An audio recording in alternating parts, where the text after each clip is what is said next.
50% of the people who studied political science and work somehow in this field now, that they earn between 3,600 euros to 5,000 euros. You do not have a lot of practical tasks in political science.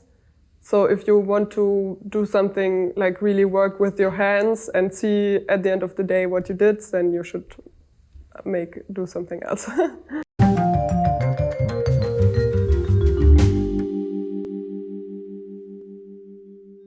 My name is Marie and I studied political science and Slavic studies in Germany in the city of Bamberg at the University of Bamberg. How to enter this university? What exams should you pass? If you are from Germany, you just finish school and apply with your final grades.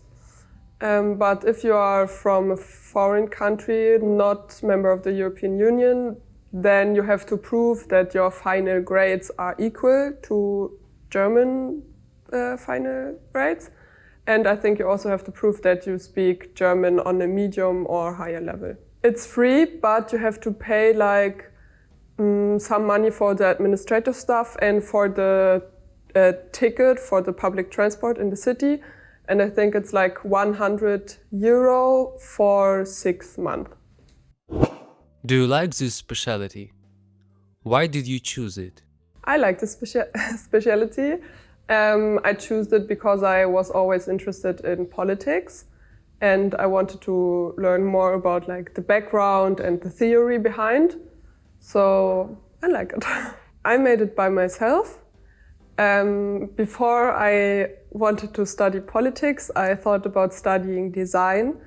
And my parents told me, "No, Marie, you were always interested into politics. You should study politics." But if I would have want to study design, they would also be fine. It was no problem for them that I wanted to study design. But after some time, I decided myself that politics is the better choice.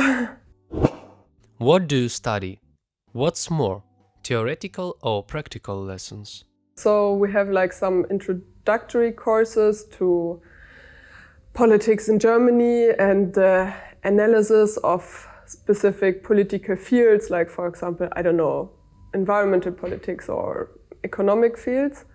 And we also have like some introductory courses to statistics. And yeah, then it's kind of pretty free. You can choose some courses. There are some rules like which courses you can choose, but you can set your own focus. For example, you can decide, okay, I'm interested in international politics, and you will focus on courses on international politics. Or you decide, I don't know, I'm interested in political theory, and you will just do courses on political theory and have a lot of, I don't know, reading some philosophic stuff. So you can choose the focus of your studies within the whole program of politics. There are some must-have subjects, for example, like statistics and empirical study methods, and like these introductory courses to political theory, political field analysis, international relations, and political sociology, I think. But after you had these introductory courses, you can choose free. For some courses, it's like that. You listen each week like 90 minutes to a lecture, and at the end of the semester, you have a term paper, like an exam. But there are also seminars, and then the teacher decides him or herself how you like prove that you learned something in the seminar. Sometimes, or really often, you write a scientific research paper on a topic you choose yourself or a teacher gives to you. And also sometimes you have to make a presentation on a specific topic and do the research paper as well. Or really rarely they also have some oral exams that they ask you questions and you have to answer in like, I don't know, 20 minutes or something. So it depends on the course. So we have an internship. So to finish the bachelor degree, you have to do a 3-month internship where you can choose, like, if you want to be, I don't know, in a business, in the parliament, in an NGO, but you have to prove that 3 months you had practical work. Usually you should make like 30 credit points in one semester, and it depends on the course, but it's possible that it's like 5 or 6 courses. So you have 5 or 6 exams or research work, so it depends, but usually 5 or 6 courses where you have to prove at the end what you did the whole semester. Mm-hmm. Yes, and there's no machine controlling it, so it's always a human who controls the exam, or your oral examination is doing the oral examination, or reading your research paper. Are you satisfied with the level of education? What would you like to improve? I really liked it. I mean, for me it was perfect. Sometimes you have some courses which you like not so much, but in general, because you can choose a lot, you can focus on the topics which you're interested in. I like that all or most of the professors there were not such big courses. Of course, in the lectures there sit like more than 100 people, but in a seminar there are not so many, and you have good contact to your professors. What I did not like so much was, for example, in Corona times, the university could have done more to help the students and to make the education better during these difficult lockdown times. Is there corruption at the university? It's not a problem. You cannot pay your your professor. They will, they will call the police if you try it. They will also not ask. So it's not a problem. There's no corruption in the universities. What can you do after graduation from the university? Can you have a job during the studying? Yes, of course. A lot of students, they have jobs during their studies. For example, I worked at the university for a professor, but also a lot of students, they work, in a restaurant, in a supermarket, in hotels, wherever you can imagine. You can do a lot. So it's not like you study medicine, you become a doctor. So you have a lot of choices. Usually the cliche is that you become president or chancellor, but it's not true. So you can work in the parliament, you can work for NGOs, you can be a journalist, you can be a diplomat. You have a lot of choices. I don't know, after the bachelor degree, I think it's hard because most of the students, they also do a master's degree. But I think after the master's degree, it's like not really hard, not really easy, like normal to find a work. Like you will find a work. No, I don't think so. They didn't help me.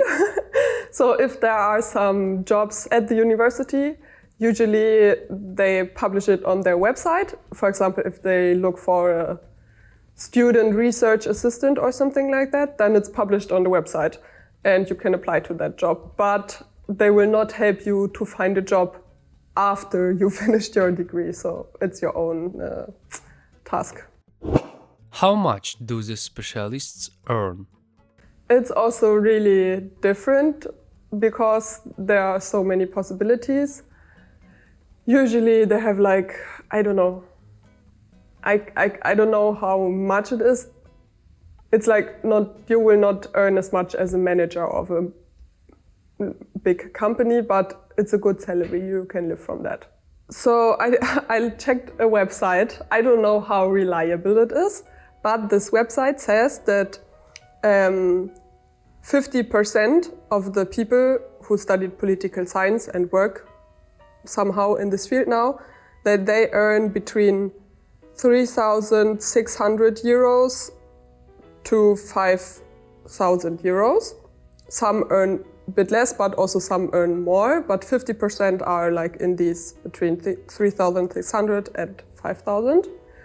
But you also have to pay taxes in Germany, so it will be less like for your life. How can you describe the person for who this profession is suitable? I think this person should like reading because you read a lot. You read a lot of research papers, and you should also be interested like in the news. You should like stay up to date what's going on in your country, in the neighboring countries worldwide with politics. And you should have maybe like some analytical skill, like to understand new problems fast, maybe. I don't know, like if you are a lot into like scientific nature stuff, you love math, then you should not study politics because it's a lot of reading, talking, writing. So then you should study something else. Yeah. And also if you are a really practical person, because you do not have a lot of practical tasks in political science. So if you want to do something like really work with your hands and see at the end of the day what you did, then you should do something else. Is it necessary to have a higher education to become a good specialist in this area? You can become a politician without studying politics. A lot of politicians did not study politics in Germany, but like a lot of people who studied political science, they do not become politicians, they do another job. And in this case, like you should have studied political science or something similar. There are also, I don't know, international relations, it's similar, so something in this field. Without a bachelor or master, it will be difficult. What about other professions? I think it's possible. I also know people who have no higher education and have a good job. Also, it's like possible to find a good job without studying, just with we have this, I don't know how to say it, it's like a kind of practical higher education where you go into a business and they teach you practical stuff. That also a lot of people do this in Germany, and if you do it, you can also earn a lot of money. With no higher education at all, it's a bit more difficult. It's possible, but you will probably not earn as much as you could earn with higher education. What advice can you give to applicants who want to enter the university?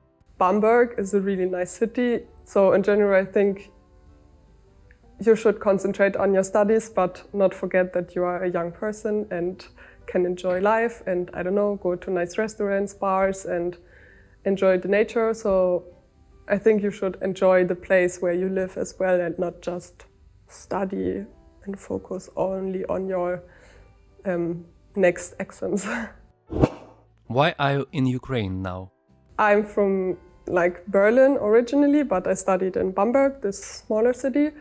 And before I started my studies, I did an volunteer service in Uzhhorod, and I liked Ukraine.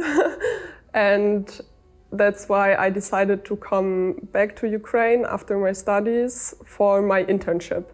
And I'm doing an internship here in a political organization. That's why I'm here.